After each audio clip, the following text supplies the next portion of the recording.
हो, परंतु यदि आपकी बुद्धि तीक्ष्ण है, आपकी दृष्टि तीक्ष्ण है, तो आपको सब कुछ साफ साफ दिखाई देगा।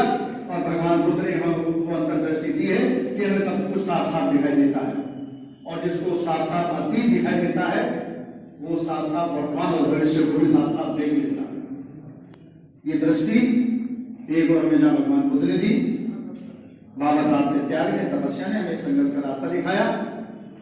आज हम उनके बहुत प्रणाम करते हैं। संविधान दिवस पर आज यहाँ खड़े हैं। एक महत्वपूर्ण बात, जितने हमारे साथी आज यहाँ हैं, सर ने कहा था कि आह को चाहिए तुम रसर होने तक। सर आपने एक लाइन बड़ी, उसको इसको पूरा कर देता हूं क्योंकि मुझे शेर व शायरी का बहुत शौक है। आह को चाहिए तुम रसर होने तक, कौन जीता है तेरी जुल्फ के सर होने तक। हम लोग इंतजार नहीं कर पाते, धैर्य हमें नहीं होता। 2016 में भाई रामवीर रावत जी, बस एक मिनट खड़े हो जाएं। सबसे बड़ा योगदान रामवीर रावत जी का है सचिवालय में जयंती मंदिर। ये छोटा सा आयोजन कर रहे थे, इतिहास सुन लीजिएगा। और जो आदमी इतिहास सुन लेता है अपने समाज का, वो इतिहास से सीख ले लेता है, और जो इतिहास से सीख ले लेता है वो सीख को, एक बच्चा जैसे लाल बाग में मोटरसाइकिल ठीक करना सीखता है बचपन से, 14 साल का 25 साल तक वो एक्सपर्ट मैकेनिक हो जाता है, क्योंकि वो देखता है, वो गर्व करता है। ऑब्जर्वेशन से हम सीखते हैं। 16 में उन्होंने कहा कि मैं तिलक में, मैं बाबू भवन में मना रहा हूं। मैंने कहा तिलक हाल में क्यों नहीं मनेगी बाबा साहब की जयंती। साफ मना कर दिया उस अधिकारी ने, आईएएस अधिकारी ने। कहा कि जिद क्यों कर रहे हो? हमने कहा जिद तो है, अगर कालाराम सत्याग्रह में बाबा साहब जिद कर सकते हैं कि नहीं मंदिर में प्रवेश करूंगा, महातालाब में पानी पीऊंगा, तो अर्जुन देव भारती क्यों नहीं जिद कर सकता कि तिलक हाल में? अगर महातालाब सत्याग्रह न होता, कालाराम मंदिर प्रवेश न होता, तो क्या बाबा साहब आज इस मुकाम पर पहुंचते? 400 ब्राह्मणों ने लाठियों से मार मारकर कालाराम मंदिर प्रवेश के समय हालत खराब कर दी।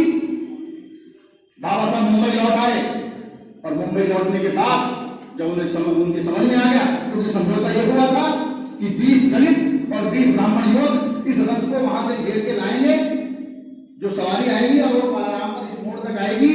परंतु 400 ब्राह्मणों ने, ब्राह्मण एक जाति नहीं, ब्राह्मण एक मानसिकता है।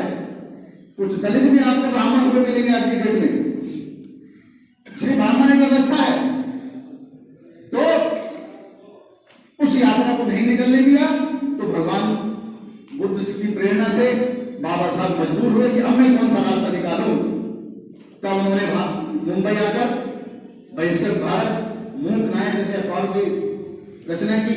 जब मुझे मना कर दिया गया कि तिलक हाल आपको आवंटित नहीं हो सकता, क्योंकि डॉक्टर अम्बेडकर आपकी कल्याणकारी समिति, SC/ST समिति रजिस्टर्ड संस्था नहीं है। ये बात आप जान लीजिएगा कि भारत के समाज में जिस दिन आपको किसी काम को करने से रोक दिया जाए, तो आप उस काम को करने का जिस दिन वैध तरीका खोज लेंगे, तो आप भारत के संविधान के सच्चे रक्षक हो जाएंगे। क्यों?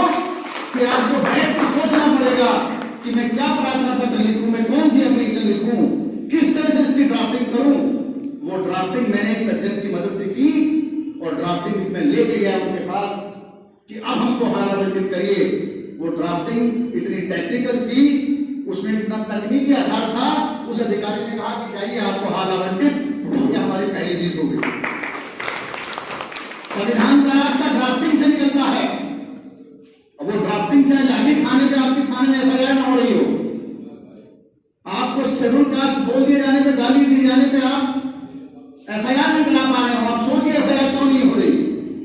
SC/ST किताब खरीद के लेके आइए, देखिए क्या प्रोविजन है, सुप्रीम कोर्ट क्या करिए, हाई कोर्ट क्या करिए। जो भी व्यक्ति उत्पीड़न होने पर, शोषण होने पर अपने घर में बैठ के लिखा पढ़ी करने लगेगा, वो संविधान का जानकार हो गया। घर में नहीं बैठना है। उसके बाद तिलक हाल आवंटित हुआ, जयंती बनी, इतिहास बना, और भविष्य में जाकर ये इतिहास कहां तक जाएगा कोई नहीं जानता।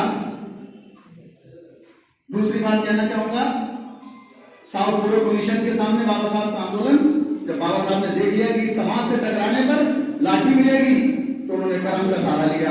आपको बता देना चाहता हूं, जहां आज दलाल स्ट्रीट है, मुंबई का शेयर मार्केट है, बाबा साहब की किताब प्रॉब्लम ऑफ रूपी जिसमें उन्होंने लिखा, वो शेयर मार्केट के इतने जानकार थे कि मुंबई आकर उन्होंने शेयर मार्केट का, शेयर ट्रेडिंग का ऑफिस खोल लिया। बहुत कम लोगों की जानकारी होती, मगर जब बोर्ड लगाया डॉक्टर अंबेडकर, तो कोई उनके ऑफिस में शेयर मार्केट का सलाह लेने नहीं आया। अंत तो करो हमको वो काम भी बंद करना पड़ा। उसके बाद वो वकालत के लिए गए, मुकदमे नहीं आते थे। उसके बाद मजबूर होकर उन्होंने एक कॉलेज में इकोनॉमिक्स के प्रोफेसर की नौकरी ज्वाइन की, और मुंबई का जो उनका जो घर है राजभवन, वो घर उसी कमाई से उनके द्वारा बनाया गया। डॉक्टर अंबेडकर बनने के लिए डॉक्टर अंबेडकर चाहते तो आज भारत के प्रदेश में उनकी संपत्ति होती, प्रॉपर्टी होती, परंतु या तो उनके संघर्ष के निशान हैं या उनकी निशानियां हैं, उनकी किताब है, संपत्ति छोड़कर वो नहीं गए हैं। और जो लोग संपत्ति कमाने में लगे हैं वो मिशन को बर्बाद तो कर सकते हैं, आवाज नहीं कर सकते। जो संपत्ति कमाने में लगे वो मिशन को बर्बाद तो कर सकते हैं, मिशन को आवाज नहीं कर सकते। मिशन आवाज सेक्रीफाइस से होता है, मिशन आवाज त्याग से होता है। और बाबा साहब ने अपने संतान का त्याग किया, कई संतानों का परित्याग किया, व्यक्तिगत सुख का परित्याग किया। आप में जो भी बाबा साहब के रास्ते पे चलना चाहता है, झांक ले अपनी गिरबान में और सोच ले कि क्या वो सेक्रीफाइस के लिए तैयार है, कितना त्याग वो कर सकता है। और जिस दिन आपने तय कर लिया कि मैं 2% सेक्रीफाइस कर सकता हूं, उस दिन आप बाबा साहब के सच्चे रास्ते पर चल पड़ेंगे। जिक्र करना चाहूंगा आज के दिन गवर्नमेंट के सम्मेलन का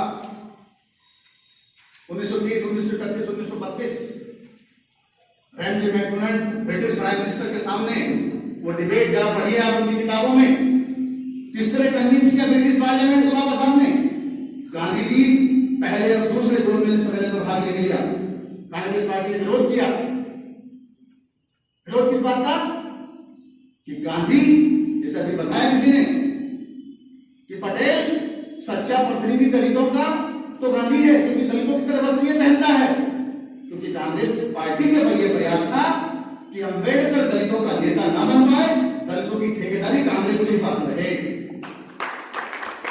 मगर इस मिथक को गवर्नमेंट सम्मेलन में बाबा साहब ने तोड़ा और उन्होंने कहा कि हजारों साल से दलित जिन समाजों के साथ रह रहा है, अगर इन समाजों ने इनके साथ दुर्व्यवहार न किया होता, अत्याचार न किए होते, तो इनकी हालत खराब न होती।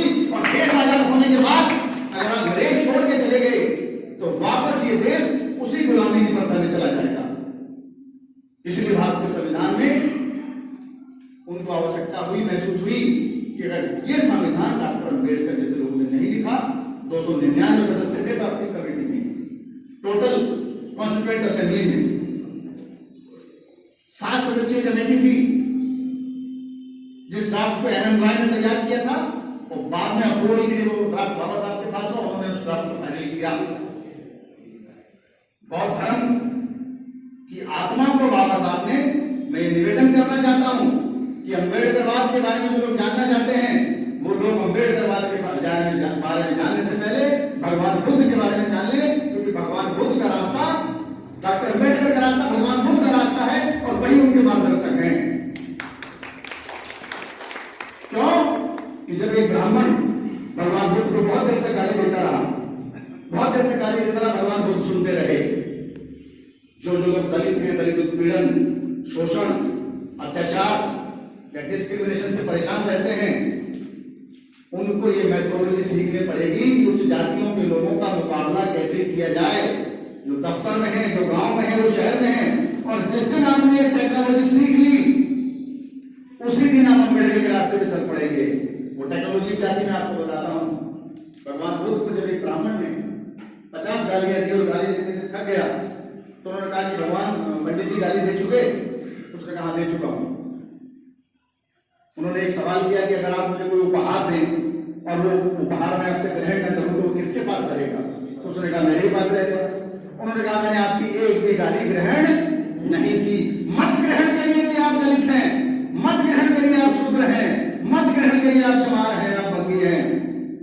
आप ये स्वीकार करिए कि जितना इंसान है वो संसार की सभी स्त्रियां, जो भगवान बुद्ध ने कहा था, संसार की सभी स्त्रियां एक ही प्रकार से ऋतुमती होती हैं, एक ही प्रकार से गर्भवती होती हैं और एक ही प्रकार से प्रसव करती हैं। यदि संसार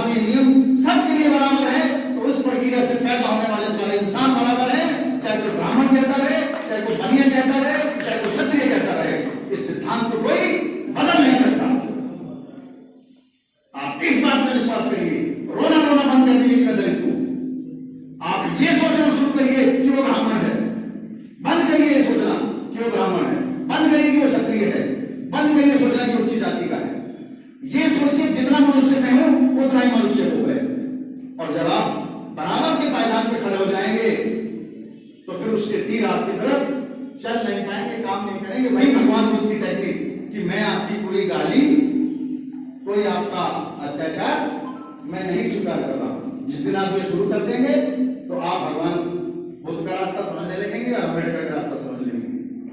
जिस दिन आप ड्राफ्टिंग करना सीखने लगेंगे, मुझे तो शौक हो गया है। मेरे साथी बैठे हैं, रामदेव यावत बैठे हैं, जगदीश बैठे हैं, भाई बैठे हैं। जिस दिन ड्राफ्टिंग नहीं करता किसी